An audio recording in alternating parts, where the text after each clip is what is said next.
Esse é o Conta Mais, hoje, sobre o mundo do livro. O que seria o mundo do livro? Você vai me perguntar, né? Que coisa mais não precisa, né? Mundo do livro, tudo é o mundo do livro. Eu estou querendo chegar um pouco mais perto e, por isso, o convidado é Bernardo Eisenberg, porque ele é um típico homem desse mundo do livro, porque ele fez e faz tudo, absolutamente tudo no mundo do livro, talvez menos o design. Bernardo, desenhar miolo de livro e capa você não fez, né? André, boa tarde, obrigado aí pelo... Boa tarde, boa noite, bom dia. Obrigado pelo chega convite. em todos os tempos. Obrigado pelo convite para participar dessa conversa, é muito honroso para mim. Olha, de fato, desenho não é o meu forte. Pronto! Uma coisa que você não fez no livro. Ó, Mas é um aspecto do livro que eu gosto muito de acompanhar e que eu valorizo bastante. O visual, né, o aspecto de arte final, como a gente chama, diagramação, tudo isso, eu gosto de ter um olhar para isso. Eu não sei fazer direito, mas é um lado que eu acho fundamental de livro, de jornal, de qualquer publicação, realmente. Olha, para um homem que tem 35 vidas em uma, como você, isso ainda a gente acha que você ainda vai fazer. Que, se você quiser, Talvez. você faz. Porque, olha, gente, escritor e assim, autor editado, publicado e premiado. Jabuti, Casa de las Américas, finalista do antigo Portugal Telecom, que hoje é o Oceanos, publicando desde a década de 90, sem parar, assim, com aqueles tempos para escrever, porque o escritor, o autor, sobretudo, precisa desses tempos. Já teve cargo em editora na Kozak Naif, o que não é pouca coisa, é uma das editoras mais importantes da história do Brasil, tradutor, uma carreira no jornalismo e, além de tudo, livreiro. E eu até agora que eu devia ter me definido como pauta, mas eu não sei nem por onde começar, Bernardo. Eu vou passar isso para você. O que é desses assuntos? O que é que mais pulsa em você neste momento? O escritor, sempre? O livreiro? O editor? Quem? Que lado é esse? Que experiência dessas que pulsa mais? Olha, do ponto de vista objetivo, se você for contar as horas do meu dia, com certeza hoje é o lado livreiro, né?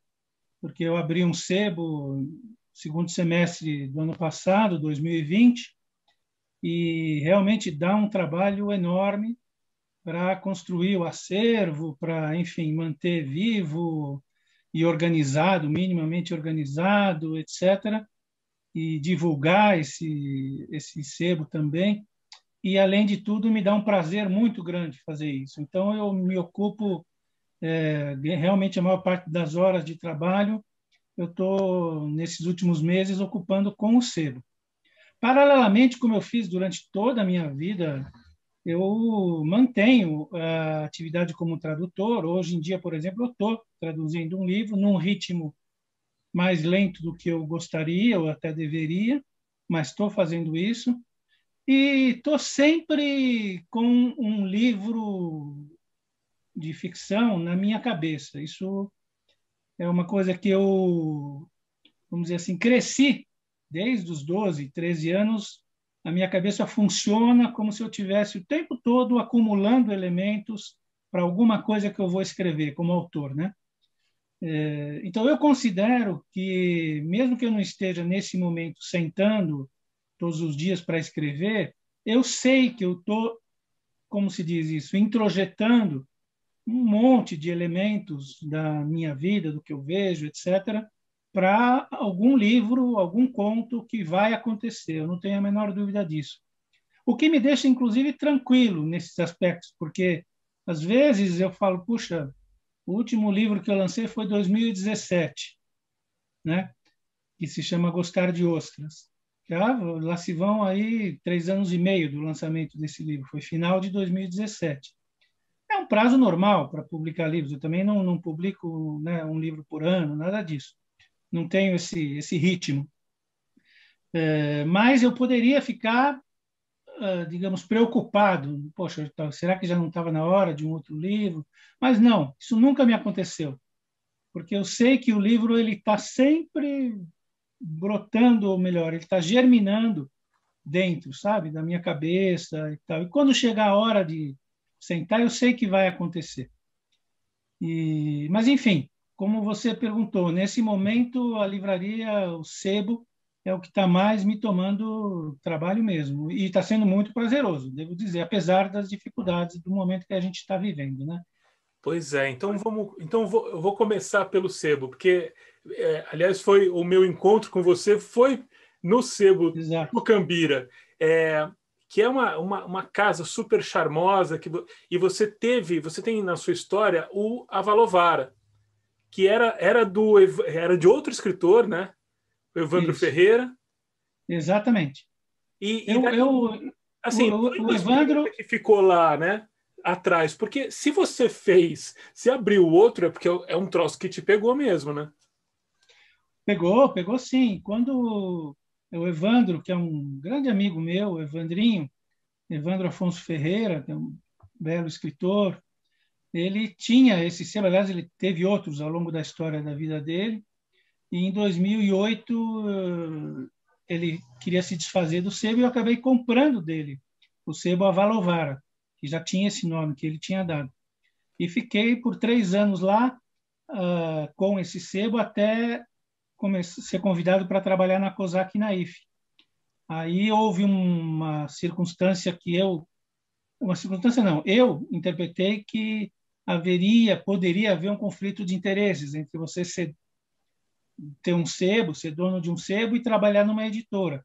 É uma situação que eu não me sentiria confortável, Tá. né?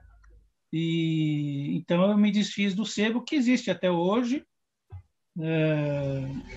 e embora ele esteja, pela informação que eu tenho, trabalhando só online, né? Não está abrindo para rua. Então, mas aquela experiência de 3 anos na frente do Avalovara foi fundamental para mim, porque eu nunca tinha tido o meu próprio negócio. Eu sempre fui, vamos dizer, contratado, sempre fui funcionário de onde eu trabalhei, né? E ali foi uma experiência inédita e uma experiência que deu certo, que me deu prazer, não por ser uma coisa minha, mas porque nela eu pude, não é o sentimento de posse, obviamente, nada disso, mas é uma sensação de poder desenvolver ideias suas que talvez em outros locais você não poderia, você ter uma autonomia absoluta para fazer essa ou aquela curadoria de livros, aspectos desde dessa questão mais ampla de curadoria até coisas mínimas de decoração, sei lá, o que for, né? E isso foi uma experiência que eu gostei de ter tido. E agora, na pandemia, quando realmente as coisas se agravaram e tudo, eu estava, como sempre fiz nos últimos 20 anos, trabalhando como tradutor também, mas me voltou essa ideia, esse desejo, e eu falei, puxa, eu acho que pode fazer bem, e também faz falta, né, André? Eu acho que no bairro onde nós estamos aqui, que é em Pinheiros, existem alguns sebos, mas existiam muito mais, né, anos atrás. E não é, como eu não sou um comerciante de natureza, vamos dizer, né, de ter negócios, então não é a minha praia, para ser bem sincero, mas eu sou, né, vivo, como você disse, com livros, adoro livros, a minha vida realmente sem os livros eu não consigo enxergar o que seria, né, francamente. Então, eu achei que seria um bom momento e achei um sobradinho bem simpático, bem legal, nessa rua, que chama Tucambira, que é o nome do sebo, e, e comecei a montar e tudo, e realmente a gente se conheceu ali, foi, enfim, muito bacana. Agora eu vou falar um pouco com esse empresário do livro. Olha que coisa engraçada. Se foi inusitado algum dia você publicar e ser um autor premiado, isso talvez fosse mais inusitado para você Com alguns certeza. anos atrás. Como é que é montar do zero um sebo? Porque talvez isso interesse a muita gente pelo Brasil todo, né? O Brasil tem É. poucas livrarias, mas um sebo talvez seja mais viável ou não. Dá para ganhar vida numa boa vendendo livros? Olha, começando pelo fim da tua pergunta, eu acho que dá sim, obviamente, desde que seja uma vida simples, modesta. Quer dizer, você não vai ficar rico com um sebo, a não ser em casos muito excepcionais, uns sebos tradicionais, históricos, como a gente tem aqui em São Paulo, um ou outro. Mas, se você conseguir fazer as coisas direitinho, se você souber se organizar, né? Se você descobrir instrumentos de divulgação, hoje em dia a gente tem Instagram, tem Facebook, etc. E é muito difícil escapar disso, não dá para escapar. Mesmo que você eventualmente não goste muito, não seja muito simpático às redes sociais, isso pode acontecer. Não é tanto o meu caso, eu não, obviamente não tenho nenhuma rejeição a isso. Isso, embora essa seja uma outra conversa, né? Mas sabendo ou tentando aprender a utilizar esses que são meios de comunicação, ajuda muito. E também você tem hoje em dia diversos sites de vendas online, né? Então acho que chama marketplace, né? Lugares onde você pode colocar teu acervo, né? Disponibilizar o teu acervo ou parte do acervo. E como é o caso da estante virtual, por exemplo, que é mais conhecida, mas tem outros, né? Tem até outros, Mercado Livre, Amazon, etc., que também vendem livros. Então, é uma maneira de você eventualmente compensar alguma instabilidade natural de um comércio de rua, né? Embora, para mim, se não fosse a rua, eu não faria um sebo. É mesmo. Eu não teria nenhum interesse em ter um sebo só para vender online, porque o que me dá prazer não é a venda em si. É óbvio que vender é fundamental, evidentemente. Comprar bem livro, que é outra receita para quem tem sebo, aliás, para qualquer comércio, mas para quem sebo, você precisa aprender ou saber comprar bem, quer dizer, pagar o que seja razoável para a pessoa que está querendo te vender, mas, ao mesmo tempo, uma coisa que possa te permitir revender para um preço também razoável, que esse é o sentido do sebo, mas que não te cause prejuízo e te dê o mínimo de margem para você manter o negócio vivo, né?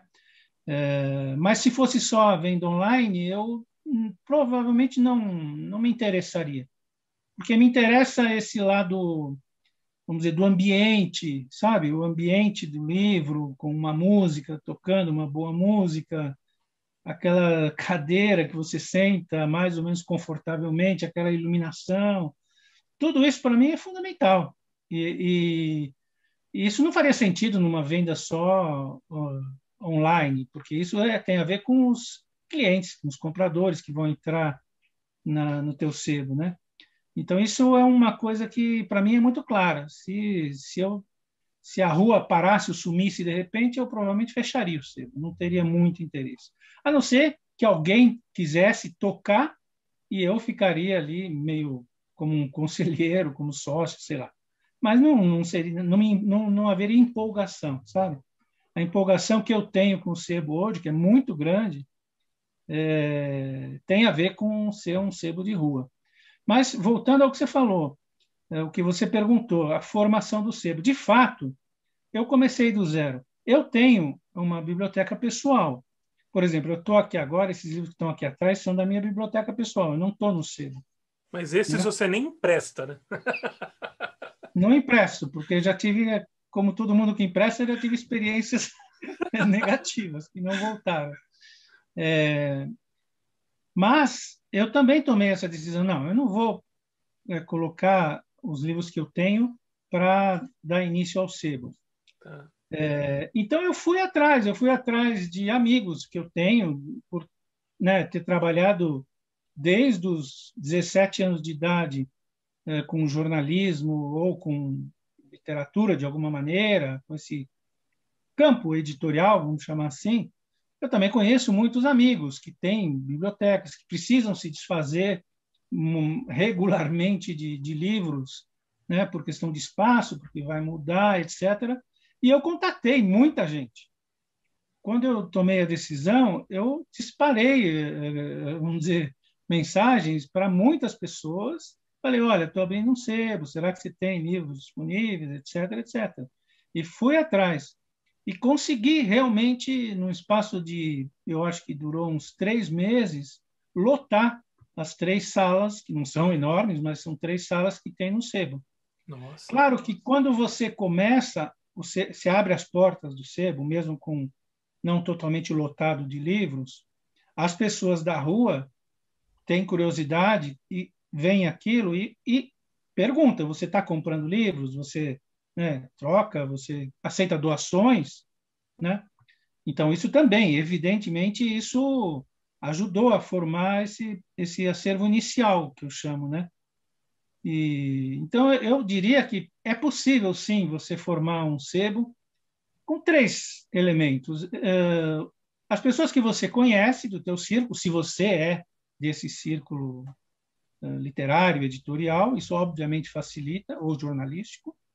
É o meu caso, então realmente me facilitou nesse aspecto. Se você está num local que é propício para as pessoas da vizinhança se aproximarem, né? E ser, obviamente, uma vizinhança que potencialmente é de leitores, né? E o terceiro aspecto é você também ter algum relacionamento com outros sebos e, eventualmente, comprar no atacado, vamos chamar assim, né? Então, eu fiz isso também para formar o acervo inicial. Eu fui em alguns sebos e dei uma olhada e selecionei centenas de livros desses sebos. Não foram muitos, foram 3, né? Em que e aí fiz uma compra significativa. Tá. Então, vamos dizer que foram essas 3 fontes. Eu também não vou deixar de dizer que teve uma quarta fonte que alguns livros da minha biblioteca pessoal eu coloquei no sebo também. E tem até porque eu acho importante você poder atender, às vezes, o pedido dos potenciais compradores do teu sebo. E, às vezes, uma pessoa pergunta, você tem tal livro? E, às vezes, eu tenho esse livro na minha biblioteca pessoal. E, obviamente, é uma decisão um pouco dura, um pouco difícil. Algumas vezes eu até já me arrependi, mas eu muitas vezes me desfiz do livro. Falei, não, eu tenho. E entrou no negócio, né? Não é, acho que não é o mais normal, não é o desejável, e talvez nem seja o mais saudável do ponto de vista de negócio, não sei. Mas já aconteceu uma outra vez. Mas não é a regra. Aliás, não só não é a regra, como é muito exceção mesmo, excepcional. Daí tem um investimento inicial nisso, né, Bernardo? A pessoa deve ser mobiliário e o livro, praticamente, né? E a Exato. locação de Mobiliário imóvel varia muito no Brasil todo, aí, dependendo do lugar, né? Mas é isso mesmo. esse No caso básico. de imobiliário, ou seja, as estantes, né, cadeiras, balcão, né, esse tipo de material, de fato, foi o maior investimento que eu fiz. Foi isso e os livros. Porque eu Tá. tive que fazer umas estantes sob medida Uhum. para dar conta do que eu estava imaginando. Eu não queria também fazer estantes. Eu não queria que fosse feio, que fosse um sebo feio, eu queria que fosse um sebo charmoso, né? Não assim, como se diz isso, ascético. Eu acho que não é, o sebo não deve ser, não pode ser, e não tem como ser.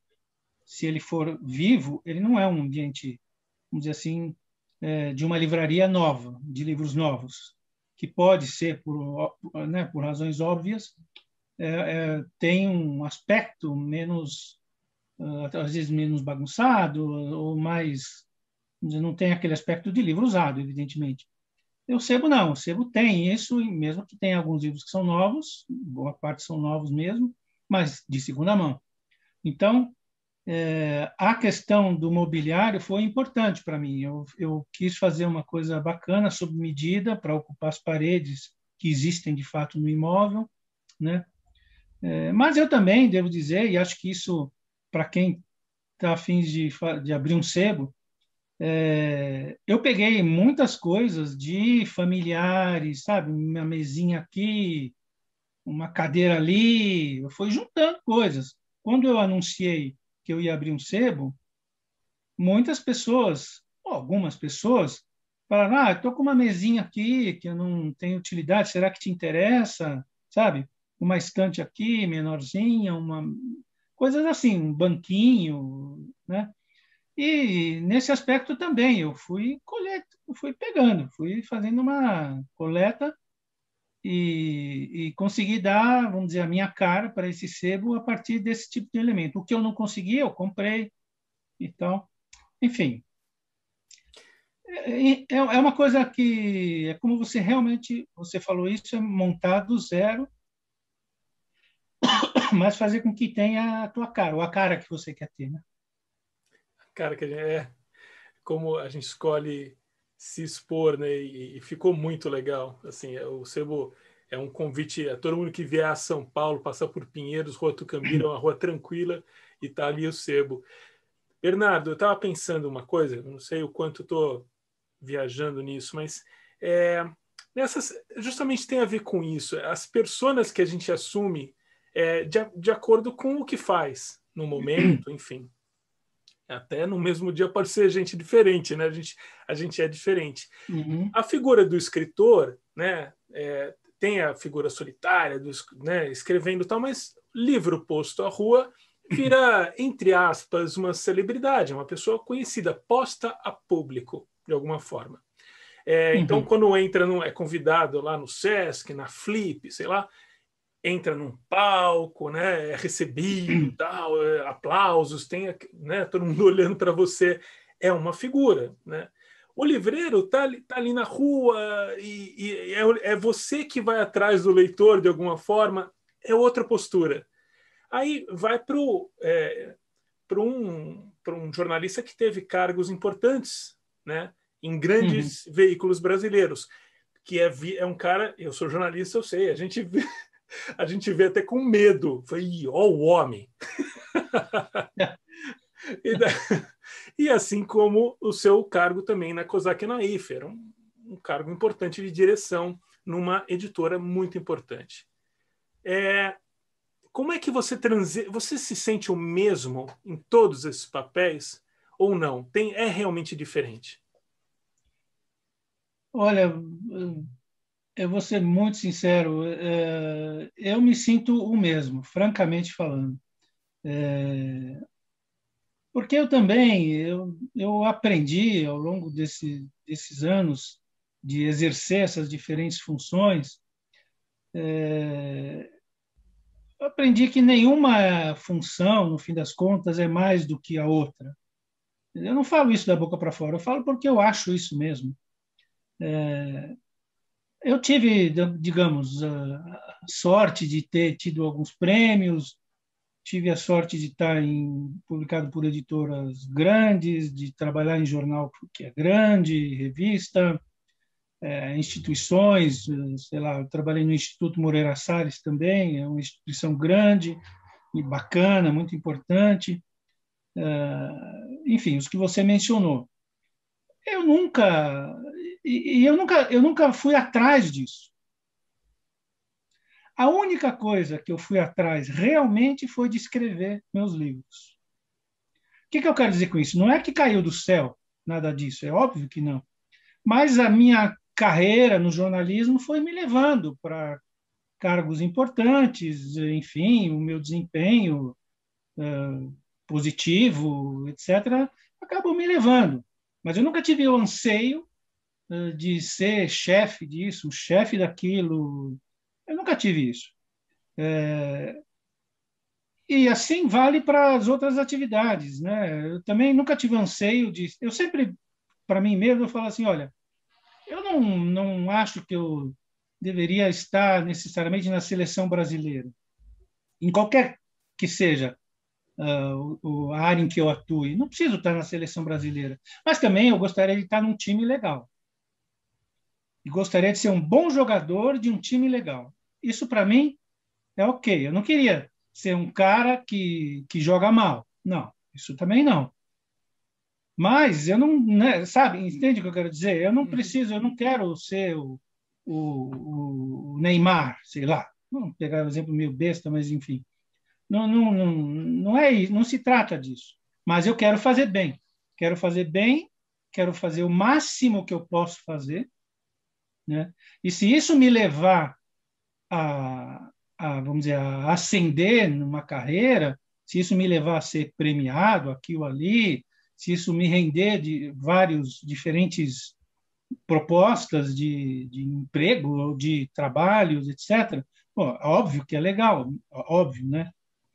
Mas eu não vou, sabe, querer derrubar uma pessoa para assumir um cargo. Nunca fiz isso na minha vida, nem vou fazer.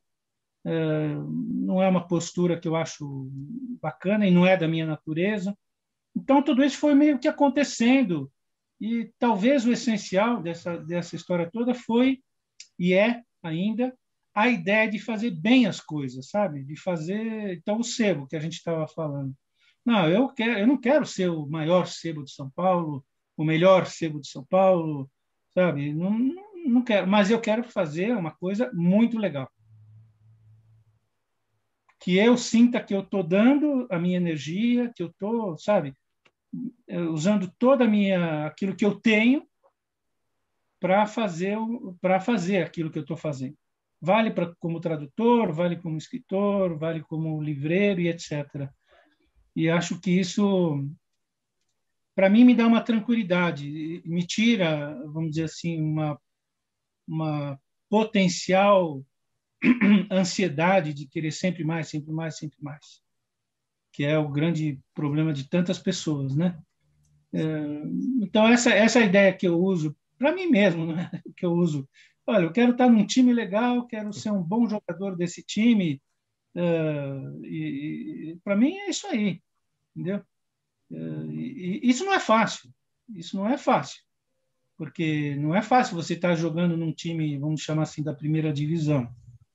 Isso eu quero jogar num time da primeira divisão. Não é que eu quero, não é aquela ideia de o importante é competir. Não estou falando isso.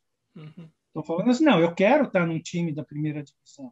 Eu não preciso ser o campeão, eu não preciso ser, né, o the best em tudo, mas eu também sei que eu posso fazer uma coisa bem bacana e eu vou fazer enquanto eu puder. Eu não resisto a fazer uma provocação. Eu não consigo fazer comparações com o futebol de hoje, porque eu estou desatualizado. Mas vamos ver. Na seleção de 82, quem seria você?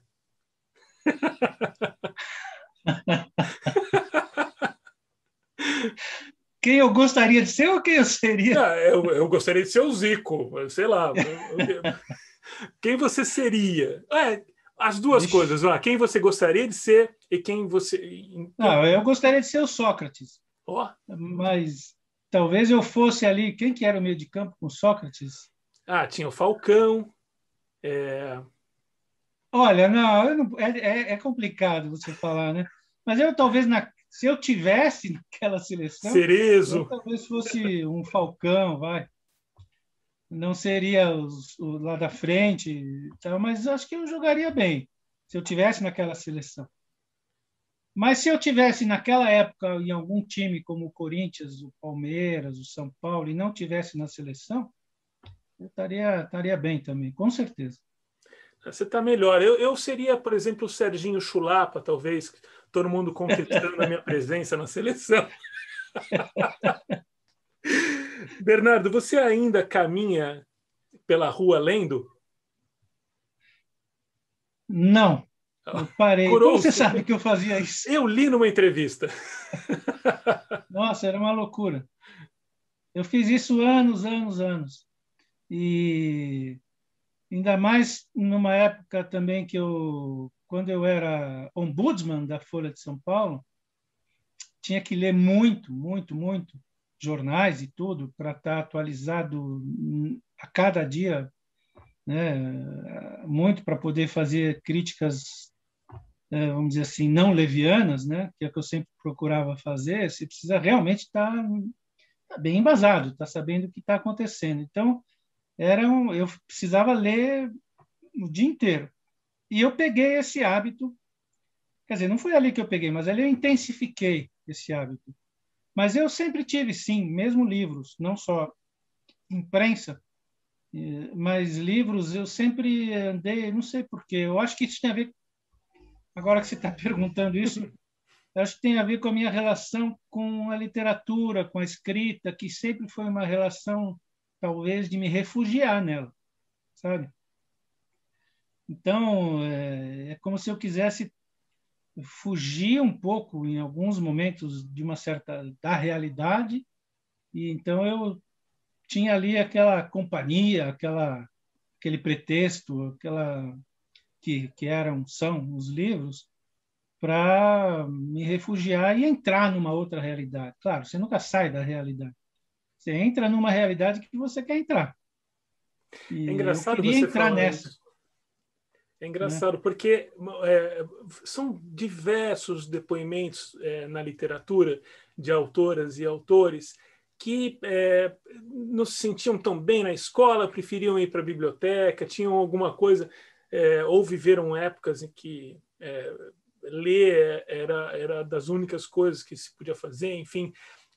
A literatura, o autor precisa de um pouco de opressão, a literatura precisa de alguma opressão externa para levar a gente até ela.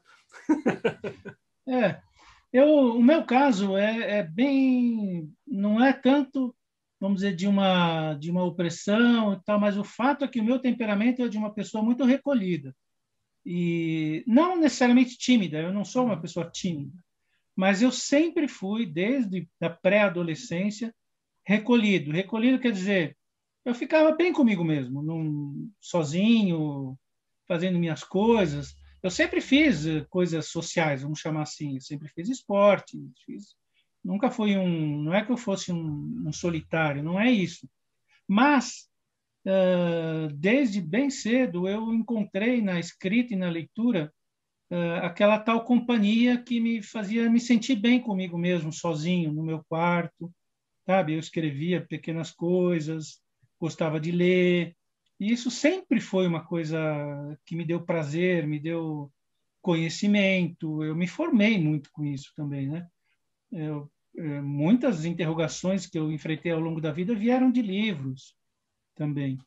E isso me fez, vamos dizer, essa questão do temperamento realmente me fez não é nem me aproximar, é transformar a literatura, a escrita e a leitura num elemento ou dois elementos estruturais da minha pessoa. Eu francamente não me vejo sem isso. É parte da minha estrutura mental, da minha vida, né? Isso não é mais valioso nem menos valioso do que qualquer outra profissão, não se trata disso. Mas é o que aconteceu comigo. Então, eu tenho essa convivência, eu gosto de estar com livros, eu gosto de olhar uma estante de livros, ver os nomes dos autores. Isso me dá, sabe, me dá muito prazer, é como se eu viajasse um pouco com aquilo, mesmo que eu não tenha lido todos aqueles, obviamente, né? Então, tem a ver comigo, não tanto com timidez ou uma opressão, tal, mas tem a ver com o temperamento de uma pessoa recolhida mesmo, que gosta de ficar no seu canto. Você diria que escrever é para todo mundo, mas publicar também? Não, com certeza não. Eu acho que, bom, hoje em dia é chovendo molhado dizer que tem a autopublicação, que todo mundo pode publicar um livro na Amazon, sei lá, ou divulgar onde quer que seja. Tudo bem. Mas eu acho que existem os tais filtros sociais, que no caso são as editoras, que são também as galerias para os artistas plásticos, museus, que são, digamos assim, instituições que funcionam como filtros e que são formadas ao longo de séculos, né? Então, eu acho que e nesse aspecto é mais difícil, por, né, também por razões evidentes, você publicar, porque as editoras não são tantas, porque tem muita gente querendo publicar, e é óbvio que tem que fazer uma filtragem. E essa filtragem, eu acho que ela é benéfica, desde que ela seja bem feita, evidente. Porque aí eu não gosto daquela ideia de que de nivelar tudo por baixo. Eu não, entendeu? Mesmo hoje em dia com música, qualquer um põe uma música no Instagram, ou não sei onde, e acha que está tudo bem, porque meia dúzia de pessoas curtem ali e tal. Eu acho que é um direito. Eu sinceramente, eu não sou contra isso. Não sou mesmo. Eu acho que é bacana isso. A pessoa quer fazer isso, faz, ela se sente bem, as pessoas que gostam dela vêm. Eu não acho ruim isso, não. Mas eu acho que o negativo disso é uma confusão que isso gera em termos, vamos dizer assim, do que é aquilo que está sendo exposto, entendeu? Ou publicado. Então, e essa conversa é relativamente recente, né? Historicamente. Tem quantos anos? 15 anos que a gente tem Sim. isso, mais ou menos, né? Então, historicamente, isso não está resolvido. O que é isso que todo mundo publica no Instagram? Alguma coisa é legal que tenha isso e tudo, mas isso, porque será que aqueles filtros antigos já não fazem mais sentido? Ou eles têm que se adaptar de alguma maneira, né? Os filtros eu me refiro a editoras, eu me refiro a galerias, etc. Claro que sim, de alguma forma sim, né? Mas é uma discussão em aberto. Eu também não tenho uma visão muito fechada disso. Mas eu não acho que, sabe, que eu não acho que vale tudo. Não vale tudo. Senão não vale nada. Quer dizer, né, eu acho que não é o vale tudo para fazer uma frase mais de efeito. Não vale tudo, porque senão tudo não vale nada. Então, eu acho que tem sim que ter um filtro, tem que ter um. Eu não sei como isso vai acontecer, né, com essas mídias todas, esses meios, que eu repito, eu não sou daquele cara que acha, não, isso tudo é porcaria, não, isso não faz sentido. Não, eu não acho mesmo, não acho mesmo. Mas a história, né, cultural da gente, da humanidade, etc., ela vai ter que achar alguma resolução para essa crise, porque é uma crise. Não talvez no mau sentido, mas uma crise no sentido de que uma crise é o quê? Aquela definição clássica. É quando um determinado modelo se esgotou e o outro ainda não apareceu, claramente. Você está numa espécie de transição da crise de um modelo para o surgimento de alguma coisa que você não sabe exatamente o que vai ser. Eu acho que a gente está vivendo essa crise já há algumas décadas e não sei para onde vai dar. E quais serão, digamos, as instituições que vão servir de filtro social positivo para a produção cultural de maneira geral, né? Não sei, francamente não sei. Talvez uma das coisas que não mudam, porque isso faz parte, talvez, de toda a história da literatura, é, é uma coisa que você falou que é da sua escrita, né? Que ela vem com sangue e é feita de sangue e carne. E Uhum. não feita com uma caneta bonita. Achei tão. A frase é melhor do que isso, do que eu anotei aqui, mas enfim, porque é um pedaço de um pensamento seu, né? É, Uhum. ensinar, iluminar o que é esse sangue e carne, que às vezes é bem difícil, né, Bernardo? Eu tenho, por todo esse histórico que eu tenho da minha relação com a escrita, com a literatura, como eu falei antes, o ato de escrever, para mim, ele passa por essa interação emocional, carnal, com as palavras, com o texto. Para mim, o sentido de escrever tem a ver com essa necessidade que eu tenho muito forte de fazer isso.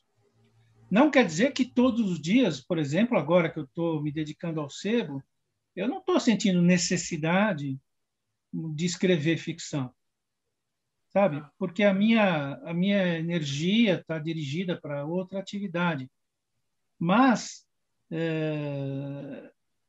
eu sei que isso vai voltar e talvez volte até rapidamente, uma necessidade de ter aquela relação com o texto muito, muito íntima, muito sua, num ritmo muito imprevisível, né?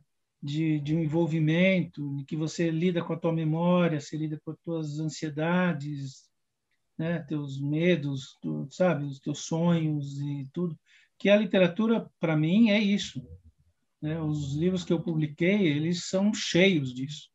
Eles não são necessariamente, não são autobiográficos, mas eles estão, a minha vida está lá, minha vida mental, minhas fantasias, coisas reais que aconteceram comigo ou com conhecidos, enfim, mas ou que eu vi, etc., testemunhei, ou gostaria de ter visto, né? Ou imaginei, tudo isso está lá, mas sou eu como autor, né? Então, nesse sentido que é muito carnal e com sangue, é o meu sangue mesmo. Eu acho que, assim como, nossa, acho que a maior parte dos autores, pelo menos os bons autores, eles têm uma coisa muito própria, muito deles que está lá. Que tá, e nesse sentido é muito diferente do jornalismo. Né? Por isso que eu também sempre digo isso. O jornalismo é uma coisa, a literatura é completamente outra coisa. O jornalismo, eu sempre gosto de dizer, o jornalismo é um registro, a literatura é outro registro, bem diferente. Pelo menos é a maneira como eu enxergo, né? Então, não é fácil mesmo iluminar o que seria isso, mas estou tentando mais ou menos transmitir, né? É o que faz a literatura, vai fazendo aproximações em vez de uma definição cravada, né? E daí a gente É isso aprende mesmo, a coisa, né? isso mesmo. Para indo para o término aqui, para poder te devolver para o Sebo Tucambira, porque ele é sedento desse escritor livreiro. Você alguma vez encontrou, chegou na sua mão um livro seu que chegou no sebo e viu lá que você tinha até feito uma dedicatória para alguém? Vi. Não no meu sebo, mas eu já fui em sebos e eu vi livro meu com uma dedicatória. Eu, francamente, não foram... Isso aconteceu 3 vezes. Não foram dedicatórias para amigos, foram para pessoas que, inclusive, eu não lembrava muito bem quem poderia ser, que tinham ido em um lançamento. Se fosse para amigos, eu ia ficar meio preocupado e talvez iria telefonar e falar: o que aconteceu? Pô, você está precisando de dinheiro? O que aconteceu? Mas não foi nesse caso, não foi. Nesses 3 casos. Mas não no meu sebo ainda não aconteceu isso daí. Sorte sua, dói um pouco. E a outra... Mas olha, André, essa pergunta é muito legal, porque também é o seguinte: a gente não tem que ter grandes ilusões sobre tudo isso. Quer dizer, Pois é. às vezes a pessoa, às vezes até nesse caso, por exemplo, que eu encontrei um livro meu que chama Variações Goldwyn, que eu encontrei num sebo, acho que não foi no Messias, que é o grande sebo de São Paulo, né, maior, mas foi num sebo lá nem sei se existe mais, ali naquela região da Sé. Então. Não quer dizer que a pessoa que vendeu o livro para aquele sebo não tenha lido, não tenha gostado. Muitas vezes ela até pode ter gostado, ou se desfez do livro porque precisava, porque N razões e tal. Também não tem que ficar, né, E mesmo que não tivesse gostado, ok, tá ótimo também.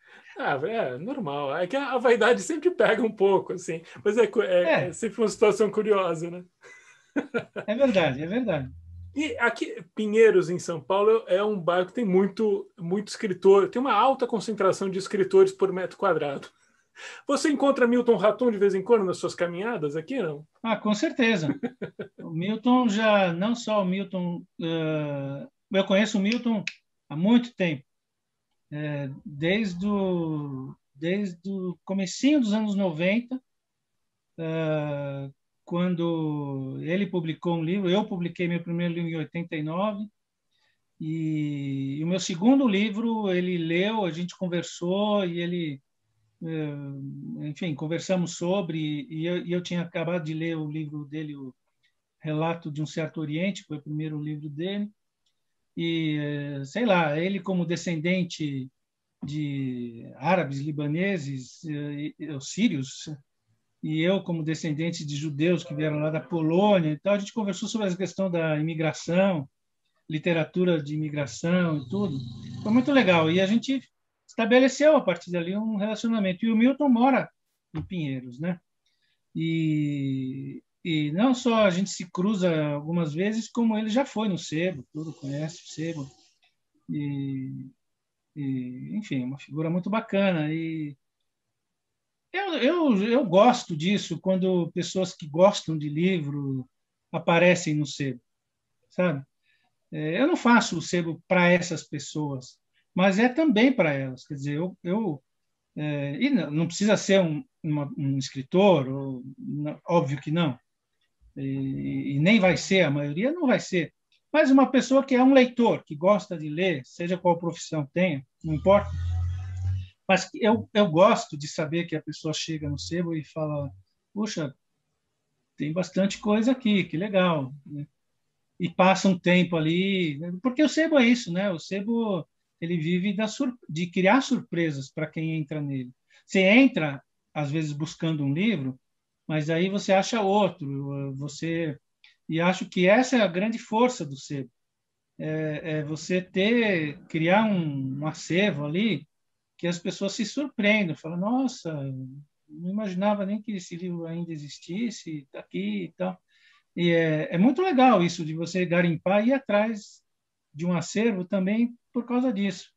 Eu fico muito contente quando eu encontro livros que são bacanas e tal, porque eu sei que são bacanas, e não que eu vá ler necessariamente, mas eu sei que pessoas que gostam de livros vão também achar bacana. Pô, que legal ter isso, né? Isso é muito bacana. E às vezes eu fico até chateado quando eu vendo um livro muito bacana. Entendeu? Porque aí eu falo: puxa vida, e agora? Como é que eu vou repor isso? Que também não é fácil, né? Falo, mas, enfim, esse é um jogo, né? É um jogo. Isso faz parte do sebo e eu acho que é um universo bem legal. E, na verdade, eu já aprendi também que fica tranquilo, sai um livro muito legal, vai entrar outro bem legal. Se não, o mesmo livro vai entrar mais cedo ou mais tarde. Porque você cria esse movimento de entrada e saída de livros, você vai criando isso e vai acontecendo esse tipo de coisa. Virou metáfora da vida no final do programa. Pode ser. Bernardo, muitíssimo obrigado por essa conversa. Você é o segundo ombudsman da Folha, o ex-ombudsman da Folha com quem eu já conversei pessoalmente. A outra experiência foi mais amedrontadora, foi com o Caio Túlio Costa, ele dá medo. Você não, você é muito simpático e acolhedor. Conheço bem o Caio Túlio. Muitíssimo obrigado, Bernardo. Toda Obrigado sorte para o você, sebo. André.